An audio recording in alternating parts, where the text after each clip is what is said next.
Hoy voy a hablar de las tablas de análisis, teniendo en cuenta que un sistema de información que nosotros desarrollemos, un programa que nosotros hagamos, es un sistema y teniendo en cuenta que todo sistema tiene tres partes, entrada, proceso y salida. Para eso entonces existen las tablas de análisis, para yo identificar cuáles son mis datos de entrada que el programa que yo esté desarrollando requiere y cuáles son las salidas que debo entregar. Entonces, la tabla de análisis consiste en una tablita con varias columnas. Entonces tenemos datos de entrada, datos de salida y datos auxiliares. Mire que los datos de entrada son todos aquellos que yo necesito para poder hacer mi programa. Por ejemplo, a mí me dicen, es que usted tiene que desarrollar un programa que sume dos números. ¿Qué datos usted necesita para poder sumar dos números? Necesita un número y otro número. Entonces, número uno y necesitamos número 2 para poder sumar dos números. Si usted no le entrega dos números, usted no los puede sumar. ¿Cuál es el dato de salida? ¿Qué me están pidiendo que entregue? El resultado. Sencillo, ahí tengo la entrada y la salida, ¿sí o no? Y en datos auxiliares yo puedo poner el proceso. Ese proceso lo pueden poner de una manera muy informal. Aquí en este caso yo puedo decir que el proceso es que el resultado es igual a número uno num1 más num2.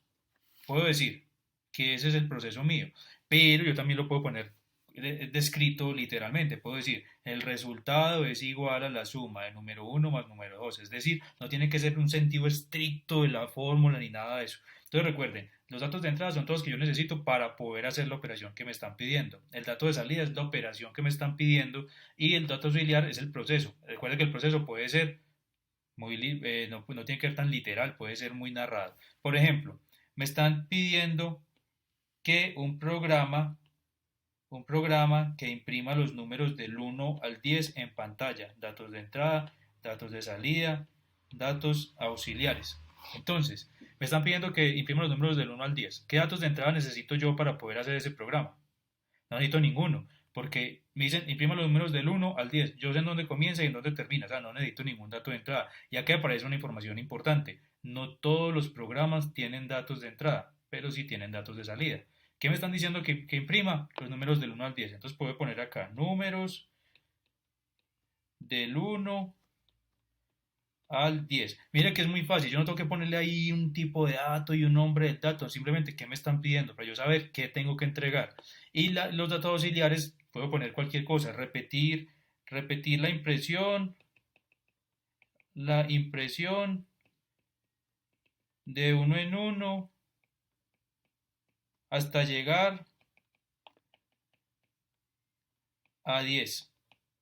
Mire que yo puedo ser de una manera muy narrativa, muy informal, poner qué es lo que necesito. Ahora, por ejemplo, me están diciendo, imprima los números del uno hasta el límite que me digan. Ya la cosa cambió. Entonces tenemos datos de entrada, datos de salida, datos auxiliares. Ojo, me están diciendo que imprima los números del uno hasta el límite que yo me diga, que el usuario me diga, perdón. ¿Qué límite el usuario me dice? Para yo poder hacer el programa necesito que el usuario me edite el límite. Entonces, listo. ¿Qué dato de entrada necesito? El límite. Recuerda que no le pongo tildes ni nada de esto porque los nombres de datos no pueden llevar caracteres especiales. ¿Cuáles son los datos de salida?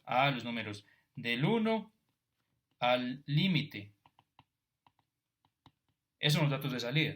Y los otros son los datos auxiliares que son cosas que me apoyan a mí para desarrollar el programa. En este momento, pues yo no necesitaría ningún dato adicional. Miren lo importante que son estas tres columnas.